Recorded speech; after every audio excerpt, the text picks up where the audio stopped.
आज 19 फरवरी 2025 को छत्रपति शिवाजी महाराज की जयंती धूमधाम से मनाई जा रही है। ये दिन न केवल मराठा साम्राज्य के संस्थापक के जन्म का दिन है, बल्कि यह हमें उनकी अद्भुत वीरता, नेतृत्व और राजस्व की भावना से भी प्रेरित करता है।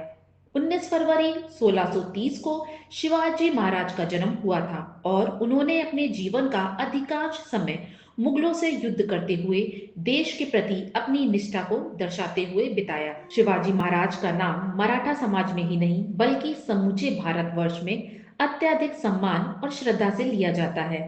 उनका जीवन केवल युद्धों और विजयों की गाथा नहीं बल्कि एक प्रेरणा है जो हमें ये सिखाती है कि सच्चे नेता वही होते हैं जो अपने लोगों के लिए बिना किसी भेदभाव के कार्य करते हैं। उनकी वीरता, साहस और देशभक्ति की मिसालों को देखते हुए उनके उदाहरणों को आज भी प्रेरणा के रूप में लिया जाता है। शिवाजी महाराज का प्रमुख उद्देश्य अपने राष्ट्र की रक्षा करना और उसे मुगलों के चंगुल से मुक्त करना था। मराठा साम्राज्य की नींव रखते हुए उन्होंने न केवल अपने सैन्य कौशल से अपितु अपने चतुर प्रशासन और न्यायपूर्ण शासन के साथ भी भारतीय समाज को सशक्त बनाया। उनकी वीरता और पराक्रम की गाथाएं आज भी हमारे दिलों में जीवित हैं। शिवाजी महाराज की जयंती पर उनके विचारों का पाठ करना हम सभी के लिए एक महत्वपूर्ण अवसर है।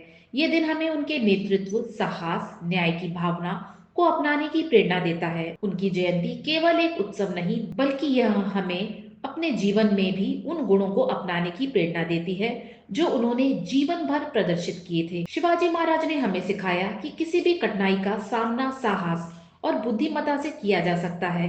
उन्होंने अपनी तलवार के साथ साथ अपनी नीति और युद्ध कौशल से हर मुश्किल को पार किया। उनकी ये विशेषता उन्हें न केवल एक महान योद्धा बनाती है बल्कि एक महान नेता भी बनाती है जो अपने लोगों की भलाई के लिए निरंतर संघर्ष करते रहे। छत्रपति शिवाजी महाराज हमेशा कहते थे, कोई भी कार्य करने से पहले उसका परिणाम सोच लेना हितकर होता है, क्योंकि हमारी आने वाली पीढ़ी उसी का अनुसरण करती है। वहीं उनका यह भी विचार था कि शत्रु चाहे कितना ही बलवान क्यों ना हो, उसे अपने इरादों और उत्साह मात्र से भी परास्त किया जा सकता है। वे अपनी सेना को हमेशा एक संदेश देते थे कि शत्रु को कमजोर न समझो, तो अत्यधिक बलिष्ठ समझकर भी डरना नहीं चाहिए, और जब हौसले बुलंद हो तो पहाड़ भी एक मिट्टी के ढेर के समान लगता है।